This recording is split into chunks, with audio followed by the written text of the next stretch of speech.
Sekiro: Shadows Die Twice is an action-adventure game developed by FromSoftware, the team responsible for the famously tough Soulsborne series.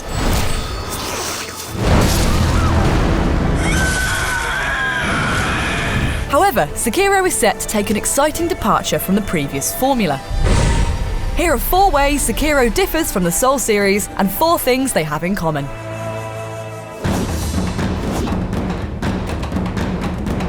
In Soulsborne games, players first choose their class, or origin as it's referred to in Bloodborne. These classes determine the equipment and stats of the player's character. Sekiro switches out these RPG elements for a fixed protagonist with an ever-expanding set of skills.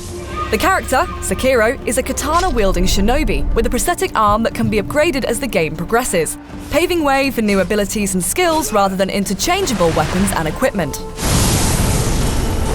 Sekiro's character progression is done through a skill system, as opposed to Soulsborne's stat system, which relied on accumulating souls, or blood echoes, to raise stats individually.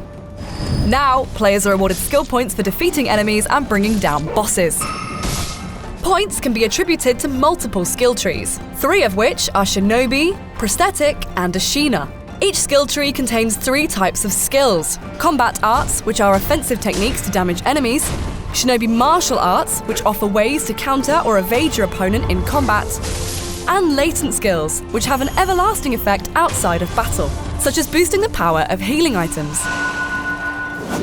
Stealth is a vital part of Sekiro, whereas in Dark Souls, the only stealth option afforded to players was the chance to backstab enemies, if they were lucky enough to get behind them unnoticed.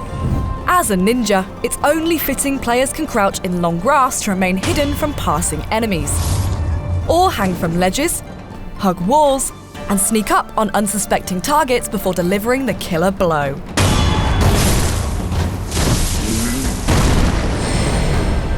Sekiro's grappling hook completely transforms the way you move through the game. You're able to dart across rooftops and quickly escape from the heat of battle, moving to a more advantageous position. This makes Sekiro a more vertically open world compared to Soulsborne, and the grappling hook can open up vast new areas if you're willing to explore. Despite moving away from the Soulsborne formula, Sekiro still harbours some of its DNA. For example, the world is vast and interconnected, much like the first Dark Souls. Exploring a new path often brings you back to a familiar place, or opens up a shortcut to somewhere you've been before, giving the impression the world exists seamlessly as one. Unsurprisingly, Sekiro is a game that doesn't pull its punches. FromSoftware is cementing its reputation of making games that challenge a player's skill, and the removal of some RPG mechanics may actually make it tougher, as you can't rely on high-leveled weapons or overpowered armour. While dying remains core to Sekiro, it works slightly differently to Soulsborne.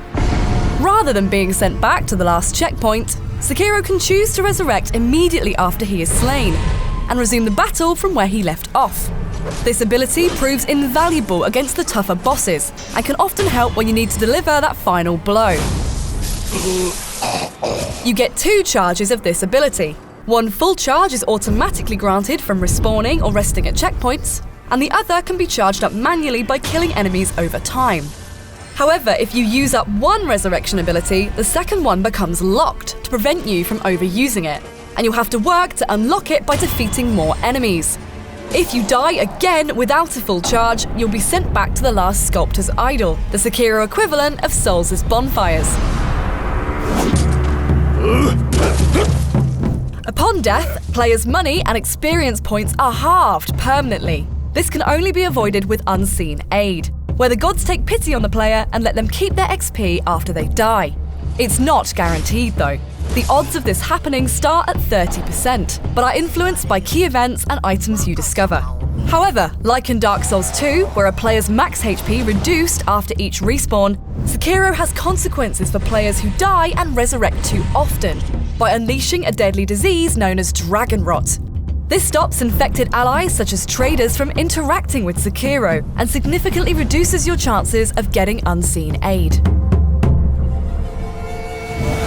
Sekiro has enough throwbacks to the classic Soulsborne formula to keep FromSoftware fans eager for a new challenge, but equally has a fresh approach to make it a welcome departure from the studio's previous games.